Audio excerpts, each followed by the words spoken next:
Hi guys! Good day and welcome back to our channel, Marjan's Garden. At ayan guys, nawala yung ano natin dito, UV plastic. Kasi, ang nangyari, naputol yung tali ko guys sa sobrang lakas ng hangin. Grabe guys, ihambalos yung UV plastic ng hangin. And natamaan niya to guys. Oh, buti na lang ito di nalaglag. Ayan no, na ano yung leaves niya. Oh. Yan, sorry, madumi yung kamay ko. Nagano ako sa garden. Ayan. Tamaan niya. Ito, bumagsak dito. Ayan, oh, tingnan nyo yung kalat guys. Oh. Diba? Tapos ito, bumagsak din dito. Kaya madumi yung kamay ko kasi niripat ko sila guys. Ayan, nagmix ako ng new soil and saka ko sila tinanim ulit. Bumagsak to guys. Ayan, tapos dito nagkaroon ng problem yung ano ko guys. Oh. Kahapon ko to nakita at chinek ko siya. Ang ginawa ko, tinanggal ko yung affected area niya. Ayan. Sana guys, tuloy-tuloy na yung pagaling niya. Hindi ko talaga alam kung masisave ko pa to. Yan o. Ginamit ko yung cotton buds para lagyan siya ng systemic fungicide. Lumaki na to guys sa akin o. Hindi ko alam kung bakit na ganyan siya. Nakita ko na lang siya kahapon. Ganyan na. May ano na siya dyan. May problema na yung dito niya na area. So, buti na lang nga guys, nakita ko. Kung hindi ko nakita, makikita ko yan. Ano na, tawag dyan, bulok na. Kasi, padami na ng padami yung bulok niya. So, ayan. Sayang. Pero, sana masave natin. Kahit na ganyan siya guys. Kapag lumaki yan guys, maganda pa din yan. Ayan. Yung mga melos natin, ayan sila guys. Ganda nila guys. Oh. Sobrang hangin talaga dito. Ayan oh. Oh. Grabe yung hangin dito guys. Sobrang lakas ng hangin. Buti na lang ito hindi nabugbog. Ayan.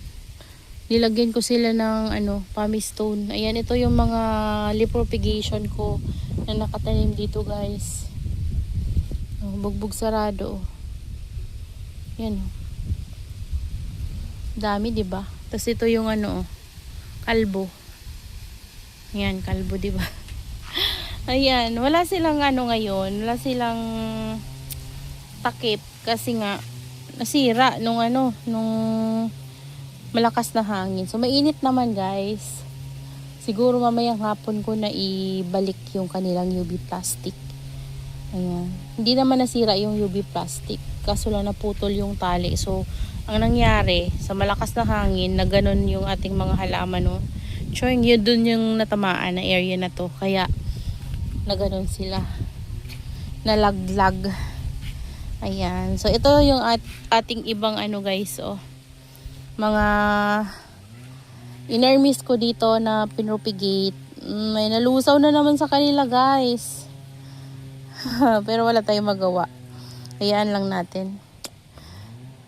Nakakalungkot lang kasi may nalulusaw. Pero tingin ko okay naman na itong iba. Ayan. So ito yung big natin. Hindi to masyadong ma-stress guys. Ito na-stress na oh. Red na siya. Eh, brown pala, hindi red. Ito hindi gaano. Pero ang ganda talaga nila, promise. Sobrang ganda. Ayan. So, sana kapag lumaki itong mga to, maganda din yung form. Ayan o. May mga crested din. Yan yung nalusaw yung nandito guys. So, yung nandito, kinuha ko kasi yung nanditong isa na pot, nalusaw. So, siya yung pinalit ko.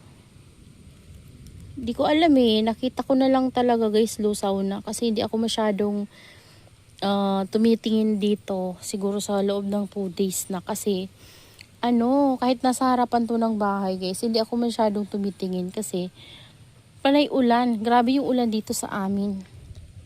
Ayan. Pero yung na dito natin, okay naman. Ay, mayroon din ata guys nalusaw oh. Isa. Ayan oh. Wala na. Isa nalusaw. Dito isa din. Ayan, pero okay lang. Hayaan na natin. Ganun talaga. Sa paghahalaman, hindi maiwasan ng may malusaw. Ito, medyo malaki-laki na. Ayan, yung mga nandito natin, ito may bangas.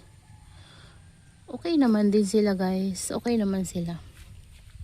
Ayan, yung nandito ko, tanggal na naman, kaya hindi ko na nilagay guys. Hayaan ko na para ito yung lumaki. Ayan yung mga graft natin dyan. Tapos ito, tinry ko ng idikit dito ng nakatayo. Kasi unti-unti siya nalulusaw din guys. Ito yung chimera na galing dun, oh. Yung nabulok ko na chimera na sa isang branch. So sinisave ko. Pero wala talaga guys, nalulusaw. Ewan ko ba dyan? Ayan. So okay naman sila guys. So far okay naman sila. Ito, oh, ang ganda nitong ano ko na to, pot. Halo-halo, oh. Ganda, 'di ba? Yan, ganda nila. So, itong mga ito, kumusta na ba? Hala, sobrang tuyo ata to. Si Sulko. Kailangan niya ng dili guys, yung ating Sulko. Sobrang lambot. Diligan ko mamaya guys. So, ngayon kasi, mahangin. May kunting sunlight, pero kumukulimlim. Ayan, yung ating mga lacteas naman guys, ay okay naman. Ito, lumalaki na yung ating mga Melo babies. Yan, galing yan guys sa seeds ng ating Melo. Galing dito sa mother natin. Yan yung mother natin. So, mga pinagtatanim ko na seeds ng Melo. Yan sila. Ito yung iba. Ayan. Actually, napakarami natin guys, babies ng Melo. Yung nabuhay ko sa seeds. Pero, hindi ko naman kasi maalagaan guys. Mahirap din sila palakihin. Ayan matagal na nga ito. Ito yung pinakauna-una kong mga seeds. Ayan kinuha ko lang dun sa loob ng greenhouse and tinry kong ilagay dito, ayusin. Kasi puro lang damo sila doon. So ayan, nagdadamo na naman nga din. So kailangan talaga guys, kapag ganyan na medyo malalaki na ganito, i-transfer nyo na isa-isa and kailangan alagaan nyo sa dilig. Ayan, ito din Ito, bago lang to pero mahabol sa kanya. Ito parang mga white Melo to. Ayan. So, yung mga naman natin, ito pala nakuha ko dito sa, nakalimutan ko. Nagripat kasi ako guys ng gym, no. Kung mapapansin nyo, ayan white yung ating pot. Ayan, 4 lang talaga. Ay hindi, 1, 2, 3, 4, 5 pieces pala. Itong ating malalaking pot na to na square.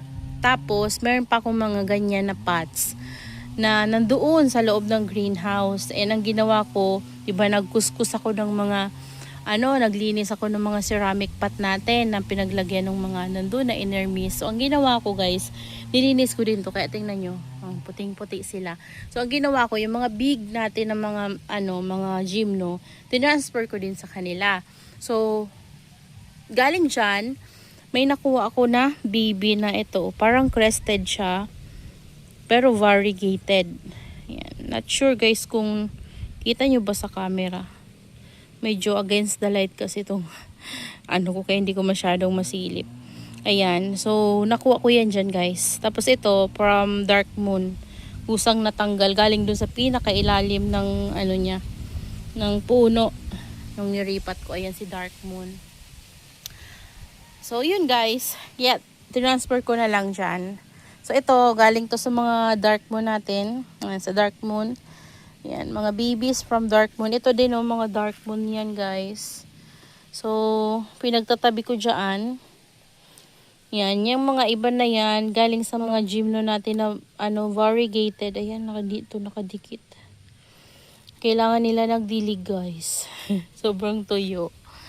Tapos ayan lumalaki na guys. So, pero green, napaka-green nila. Pero kapag na expose sa sunlight, talagang magko-color din yan guys. So dito kasi medyo natatakpan siya ng ating ng ating lactea. So habang wala pa silang pot, dyan muna sila, muna sila sa lactea natin. Dyan muna natin sila palakihin guys. So yung mga lactea natin ay okay naman.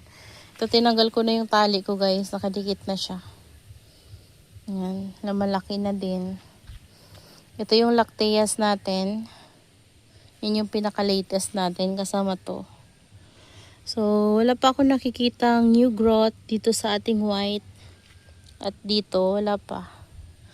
Yan, ito yung mga old natin. Ito, maganda talaga yung tips. Yan.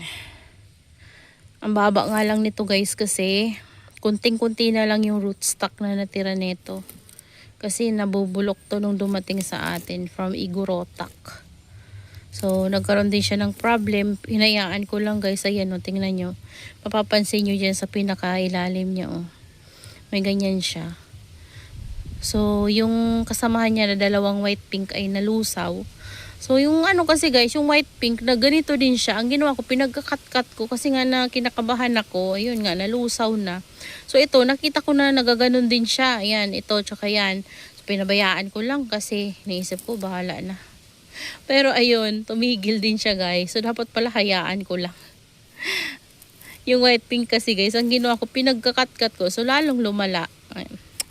Ay, nako. Pero, ayan, aral na rin. Para matuto tayo sa paghahalaman at pag-aalaga ng lactea. Pero ang ganda ng ano guys, so, ng white. Nagpipink yung kanyang tips. Pero dito parang nagiging ano siya. White ghost. Ayan o. Ayan. So ito, wala pong progress. Ito yung ano, pinakamatagal ko na lactea. Ito talaga yung pinakauna-una ko na lactea guys. Ayan o. Ito yung mga kinuhanan natin ng maliliit na cuttings para maipropagate. Yan yung mga dinikit-dikit ko guys. Saan ko na ba yung dinikit? Yung mga pinag-graft ko. Ayan, nandito oh. Ito oh. Ito. Ayan, ito akala ko mamamatay kasi nagkaroon ng ganyan. Pero, yan siya guys. So, ito pa. Tapos, this one. Yan, medyo lumalaki na rin guys. Oh. Charan, di ba nasa white ghost naman siya nakadikit. So, di ba ang ganda? Ayan oh, ganda nila. Yan, sarili kong graft. At binibenta ko na to guys. Yan, baka gusto nyong bilhin. Ang courier natin ay GNT. Mode of payment natin ay GCash or BPI. So, mag-comment lang kayo guys sa baba if gusto nyong bilhin itong ating lactea na to. So, ayan. Yan siya guys. Ayan. Pwede nyo ako makontak guys sa aking Facebook. Jennifer Firida or Mergence Garden. Yan. Hanapin nyo lang yan guys sa Facebook. So ito naman yung ating red lactea. Ayan. Ganda. Ito natamaan ko to eh. Kaya parang mababali siya. Pero nag-ano naman. Nag-dry. Kinuhanan ko rin to guys sa mga cuttings. Yung mga straight form kinat ko. Yan o. Pero tinubuan pa rin. Pero namatay kasi. Tinay kong i-propagate. Namatay. Nilagay ko sa ulanan. Ayan. Ito naman yung pinagkukuhanan ko lagi guys. So, yan o. Yan. Tapos ito. Mga kinatan ko na pinropagate natin. Yun yung mga nilagay ko dito guys. So, mapapansin nyo. Ayan. Meron tayong dyan. Ayun. Red. Diba? So, nagtatry lang ako guys mag-propagate. Kasi kung ahayaan ko silang ganyan lang, kapag nalusaw, wala tayong extra. Ito din oh, may red din ako. Tapos may pusha pink. Ayan oh. Diba? Kailangan kong mag-cut talaga. Kahit small part lang guys. Kahit matagal nating mapalaki. Basta nakapag-propagate tayo. Ganda talaga guys ni lactea. Ito yung isa ko oh. Yung apple green from Igorotak. Ang ganda din. Laki na nito guys. Parang naalala ko nung dumating to sa akin. Ito palang yung zigzag. Ganon zigzag. Ngayon meron na siya mga new growth. Ito. Yan. Mga new growth na nila yan. Medyo matagal din sila guys lumaki. Yan. Ito naman yung white pink ko. Sana ito mapalaki ko na talaga. Kasi medyo masela na yan oh. Nagkaroon na naman ng dot oh. Ayan.